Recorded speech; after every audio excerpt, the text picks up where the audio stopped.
So, can a narcissist ever truly change their stripes? Can a narcissist ever truly change their behaviors?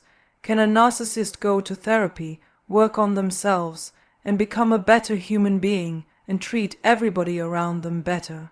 That was a mouthful, wasn't it? That's what we're talking about today, y'all.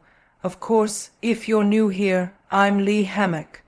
I'm a diagnosed narcissist who's here to give you the perspective, an inside look at the mind of a narcissist, y'all. And we're going to hop right into it. Narcissistic people and the ability to change their behavior, the ability to change their stripes like a damn zebra. Can a zebra change his stripes? No. Yeah. As someone diagnosed with narcissistic personality disorder, I personally feel like it would be disingenuous of me to come out here and just say that it's absolutely impossible for any narcissist on this planet to just be better. I can't say that because I have the personality disorder, I've become a better person over the years, right? But there's always a but in it. There's a huge caveat, but I am one of the exceptions. I am not the rule. The rule is that narcissists can't change. Of course, to every rule, damn near almost every rule, there are going to be exceptions. I personally don't think that I have changed because I in fact am still a narcissist. I am, yeah, let's keep that clear right there. I still have narcissistic personality disorder. Although I have went to therapy and worked on myself, it does not mean that the behaviors of the mindset is absolutely gone. Like I've said before in a lot of my old videos, that my first thought is still narcissistic. My very first thought is still to serve myself in some way, shape or form. My very first thought is self, defense, and how to make myself feel better, or how does this benefit me. Those are still my first thoughts, but because I've been in psychotherapy for so long, it's allowed me the ability to just cut that off, right? It's allowed me the ability to just get in between that. I have for me, I've had to become my own mental health middleman, right? I've had to become my own mental health middleman. I've had to be able to do that right there. I've had to just get in between that thought. I had to do something to break that mental state in order to be better, in order to behave better, in order to just be a better human being overall. I've had to do things to be able to break that mental state. I've had to put the work in over the last few years in order to be able to do that. And that's absolutely true. I've had to be able to put the work in order to be able to do that, because if I wouldn't have put that work in, I wouldn't be here with you right now.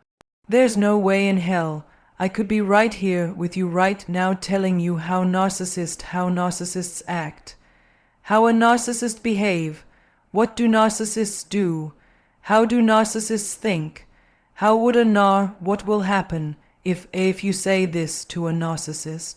There's no way in hell I would be able to do that coming from any type of place of me being genuine.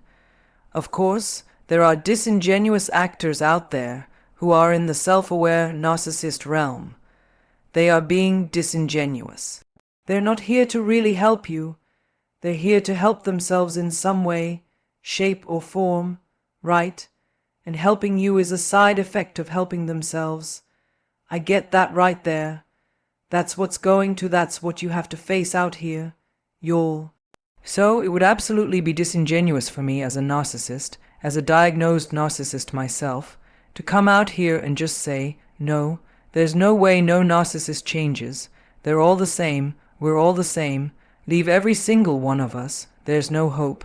I can't do that, y'all. Now, 99% of the time, that's going to be true. 99% of the time, that's going to be true. Right? Just think about it like this. Where we are on the earth, there's always a chance that a meteor is going to hit us and wipe us out. The chances are not zero, right? There's not, look, we're never going to get hit by a meteor. Ask the dinosaurs. Ask the little dino narcissists, or the dino empaths from back in the day? Did they ever think something like that was going to happen to them? Where they at? We still digging their fossils up to this day. Right? So, there's always a possibility, but you have to ask yourself right here. This is one of the main questions you have to ask yourself. Is this person the one that's going to be is this person the one that's going to be the rule breaker right here? Right? Because most times you want to believe that they're going to be the rule, the exception. Right? You want to believe that this person is going to be the exception. But most times they're not going to be the exception. They're just going to be bold the rule. They're going to tell you that they're going to be the exception. I'm going to work on myself. I'm going to be better. I'm going to do this. I'm going to do that. They'll go above and beyond to do that type of stuff. Right. But at the end of the day, in the grand scheme of things, the more you deal with a narcissistic toxic bastard, the more you realize that they're not going to change their behaviors. Ask yourself this one question, another question. I know I said one question earlier. Ask yourself this other question. What has this person been consistent with in this entire relationship other than consistently bad? That's a question you have to ask yourself. What have they done? What consistency have they shown me over the years that will let me know that this person has the ability to even think about changing their behaviors? What have they done? What have they done? What have they shown me? Most times the answer to that question could be nothing. They haven't shown me anything. They haven't shown you nothing at all. They haven't been able to. They haven't been able to show you anything. They haven't been able to be consistent with anything over the last few years. They haven't been able to do it because they can't do it or they don't want to do it. Like they can be consistent with when it's something to do with them. They can be consistent with the gambling and the drinking and the smoking and the cheating and the abuses, the abusive behaviors. But what have they been consistent with you that benefits you, that doesn't benefit them? What have they been consistent with y'all? Because you have to get clear on it. It's your life. You have to live your life. You have to be the one to that's getting clarity or getting clear on what is going on right here. It has to be you. It has to come from you. It can't come from anyone else. I know that's a tough thing that so many people deal with, like, well, Lee, damn, I'm tired, man. I got to be the one to do this. Yes. If you want to continue to deal with this person, you got to ask yourself these tough questions. And most people don't want to ask themselves the tough questions. Most people want to find excuses why this narcissist does that, why the narcissist has done this, why they said this. We want to find excuses because the excuses can help us feel better. The excuses that you might make for your toxic person might help pacify you or help make you feel better in the moment. But overall, in the grand scheme of things, you know damn well it doesn't make you feel better at the end of the day. What makes you feel good right now can bring you pain later on. Temporary pleasure can bring you permanent pain. And a lot of times narcissists are going to offer you temporary pleasure. They're going to love bomb you. They're going to do things to make you happy after they have done something bad. They're going to do something to make up for the horrible behaviors that they've exhibited after they've done something bad. They're going to do something nice after they've done something bad. Ask yourself another question right here. When even through the good times in your relationship, what has happened immediately before or after the good times in your relationship? Because this can show you the propensity that somebody has to change, right? What happened directly before and directly after they done something nice to you? Typically before they're going to be mean to you. Typically before they're going to be making up for something. They're going to do something horrible. They're going to lie, cheat, steal, beat, drugs, whatever it is, right? They're going to do something horrible, and in order to make up for it, they do something nice. They do something nice for you, which is how you got here to the nice period, right? They did something mean, they did something bad, then they did something nice. So before they did the nice thing, they did something bad. And then after they did the nice thing, maybe not immediately after, but a little ways down the road after they did something bad, guess what? After they did something good for you, they did something bad. They did something good to make up for it, and now they're doing something bad again.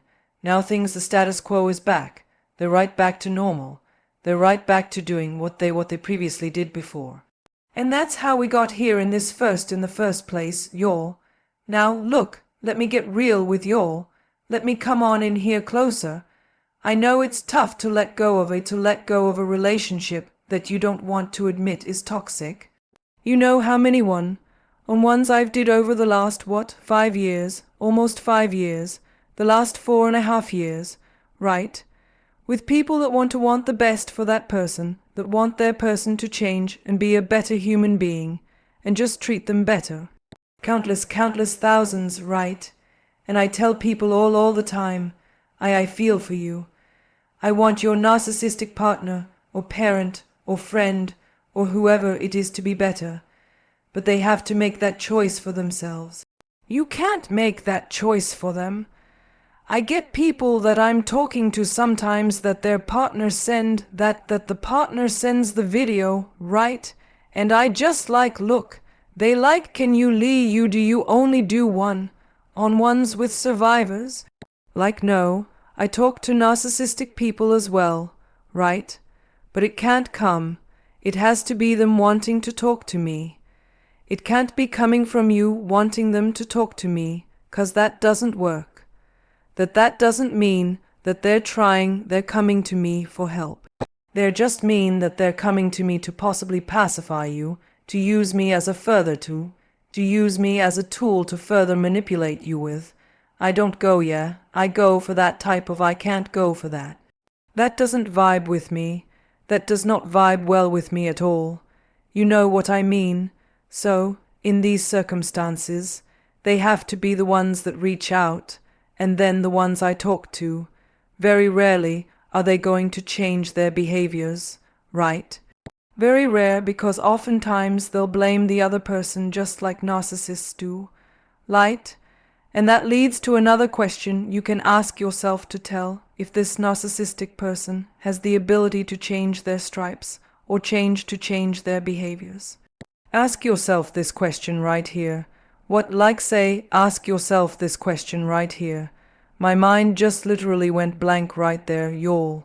If you ask yourself this question right here, have they ever been able to take accountability for anything? Literally, I had to tip my tongue, y'all, and they said sorry. They took accountability. They apologize.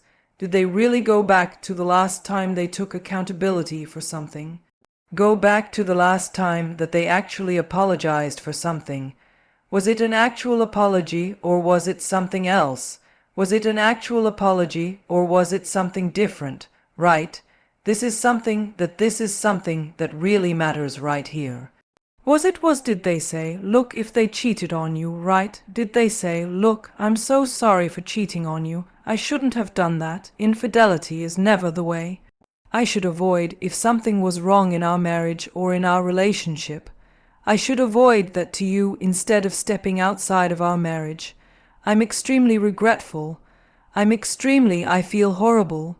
I'm going to work my best to change these behaviors. It's nothing to do with you. It's 100% on me. This is all my fault. I did this. I cheated. I lied. I manipulated.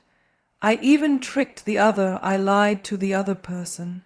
This has nothing to do with you. I regret it. I truly regret it. I'm going to work my hardest to earn your forgiveness, and I don't expect you to ever forgive me. But if you have it in your heart, you see what I'm saying. That's more along the lines of a true apology. A fake apology is, well, I'm sorry, But what about you, what you've done? I'm sorry for hurting you. I'm sorry for everything. I'm sorry to put you through this. I'm sorry you had to find out this way. I'm sorry. The words I'm sorry does not denote an apology. Just because it says, is the words I'm sorry exist in a statement or exist in a sentence. It does not mean I'm sorry. It does not mean, it does not mean that it's an actual apology. It just means that this person is saying I'm sorry. And so many people on the other end of the spectrum, so many empaths or people that want to heal and get through, they want to hear those words I'm sorry so bad that they accept it. They like, oh, he said I'm sorry. Like did they really say I'm sorry? Did they really say I'm sorry? Right. Did they really say I'm sorry? Or did they? Because a true authentic apology and accountability require the person to actually admit what they've done wrong. Right, it requires them to say what they've done wrong. I'm sorry for hurting you doesn't mean anything. What the hell? I'm sorry for doing what hurting me. How did you hurt me? Well, you know what I did. Why gotta explain it to you? That's not somebody that's taking accountability. So again, have they ever taken accountability for anything that they've done to you and not blamed you? If they have, as the answer is no, then more than likely they're not going to change their behaviors. Right, more than likely they're going to put it on to you. More than likely the burden of changing is going to be on you. More than likely the burden of wanting to be making this relationship work is going to also be on you. I think that's what people have to realize as well, that the burden is on you. If you want to stay in this relationship dynamic with a narcissist or a toxic person or whatever, right? You got to ask yourself the question, how much burden am I willing to carry? Because with a narcissist, you're going to carry a lot. You're going to carry a ton of the burden right here. That means you might carry all of it. Narcissistic people would rather change their environments and change their relationship than to change themselves, right? I would rather move on to someone else, move on to a new supply, than to change who I am and what I've been doing. I want to fit you into my environment as opposed to you fitting into my environment. I want my environment to be a product of me, as opposed to me being a product of my environment in this toxic relationship. So, if you're in this relationship with me, I want the relationship to be toxic. That's the way it's going to lean towards. That's the way it's going to filter towards, right? This is how it goes. This is the mentality, right? And I try to tell so many people, right? I want y'all when I tell y'all I want y'all to win. I need y'all to believe me. I need y'all to truly believe me that I absolutely want y'all to win. I want you to win so bad. I tell y'all this, I go into detail about bad things that I have done. I expose myself to help, hoping that it helps other, hoping that it reaches the right audience, and it brings clarity to people, that it wakes up the right people, that the right people hear these videos, the right people see these videos, or hear my podcast on Spotify. I'm like, damn, Lee really wants us to win. Damn, I really needed to hear that because I had no idea what was actually going on in my relationship. Damn, this person did this. Damn, this person did that. Like Lee wants us to win. You'll be, yeah, I really do, man. I really, truly do. That's why I really do. That's why I sell. That's why my courses are super cheap. People keep like, you need to raise your price on your courses. Lee, you need to raise your price on your one-on-ones. There's people charging $3,400 for a course. D, that's not me. I want more. I want to reach more people. I would rather sell a course for $75 than $7,500 if it's going to reach more people. I would rather reach 750 people for $10 than to reach one person for $7,500. 500. You see what I'm saying? I want to help more people than I hurt. That's literally what I want to do. That's literally like these channels. The stuff that I do right now is literally me trying to make up for past things that I've done. And yes, the people I've hurt in the past, y'all, if they're still involved in my life, yes, I have absolutely apologized to people. Yes, I've taken accountability for my role and stuff. My wife's family, her friends, people that knew I hurt her. I literally looked them directly in their face. I sat down with them just like I'm talking to you right now and say, look, I'm sorry I did this. I'm sorry I did that. I literally went into detail and explained to them that I'm going to be better. This won't happen again. And I spent the last, 4, 5, 6 years being better. Literally set everybody down. Is your narcissistic partner willing to do that? Is your narcissistic ex or whatever willing to sit down with every member of your family that knows what they've done and tell them about it? Expose themselves and apologize and promise that it will never happen again. If they're not willing to do that, then no, they're not going to change y'all, because that's what it requires. That's a requirement for them to sit down and tell people what they've done to you, what they put you through. Feel that shame, go through that shame, feel it, go through it, and just battle with it, because that's what I had to do. Literally had to feel the shame. I had to sit with the shame and fight through it. Are they willing to sit with the shame and fight through it? Most times the answer to that question is going to be absolutely not. They're not going to do anything. They're not going to fight through the shame. Why would they? Why the hell would they want to fight through shame when they don't feel like they don't have to deal with it? Why the hell would they want to do that right there? You see what I'm saying? That's the mentality. Those are the questions you have to ask yourself in totality. Like, why would this person want to sit and deal with any type of shame if they don't have to? If I don't force them to sit through their shame, if they like, why would they want it? Look, in closing, y'all, it's not about you. 100% is not about you. They're going to treat you how they think you deserve to be treated, not how you actually deserve to be treated. There's a difference between those two statements right there. They're going to treat you how they think you deserve to be treated, not how you think you deserve to be treated. And until they treat you like you deserve to be treated, it's not going to work. Why would it work? Why would it work if they're only treating you how they think you deserve to be treated, and not how you think you deserve to be treated? Why would that relationship work? Any relationship, not even with a narcissist, toxic person overall in general. Why would that work? You know what I'm saying. This is the stuff that we have to talk about. These are the toughest conversations that we have to have, because if we don't have them, if they are not had, then guess what's going to happen?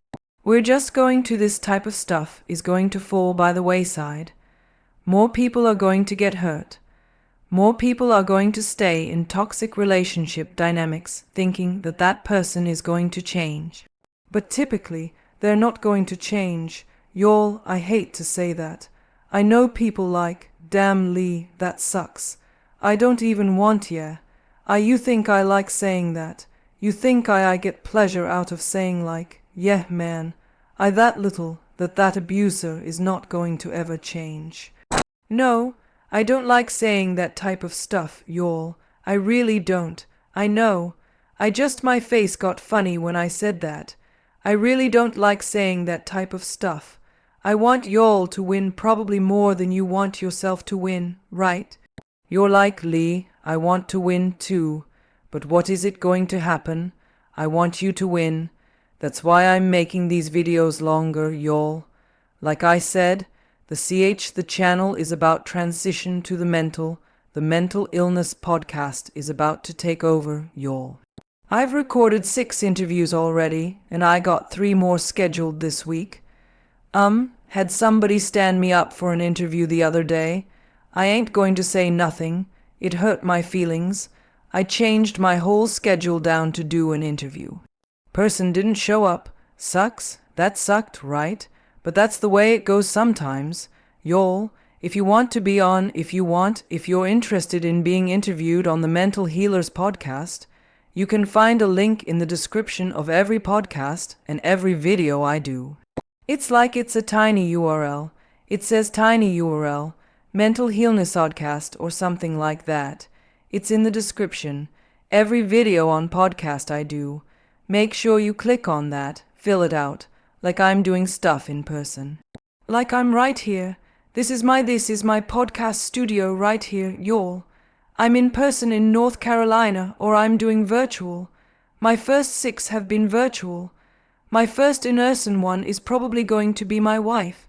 You'll see me sitting right here in front of my wife, interviewing her, asking her the questions. Everybody been asking, right, but she going to tell her story, not even be about me.